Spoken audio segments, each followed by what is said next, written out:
இது சூடான சாப்பாடு, அருமையான ஒரு வாழைக்காய் வறுவல், சூப்பரான ஒரு சாம்பார். பாருங்க, பருப்பு போட்டு நல்லா செமையாக வச்ச ஒரு சாம்பார். இது சூப்பரான ஒரு வாழைக்காய் வறுவல். பாருங்க, அது வர வர வர வர வர வரன்னு சாப்பிட செமையாக இருக்கும். இது எப்படின்னா வெறும் உப்பு மிளகாத்தூள் போட்டு வாழைக்காயில் வந்து அப்படியே வறுத்துருங்க. அவ்வளோதான் இந்த வாழைக்காய் வறுவலுக்கு. வெறும் உப்பு மிளகாத்தூள்.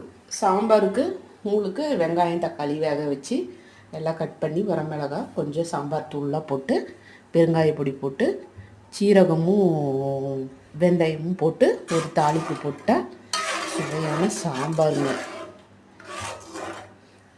பார்த்தாவே உங்களுக்கு தெரியும் சாம்பார். ஓகேங்க, அவ்வளோதான்.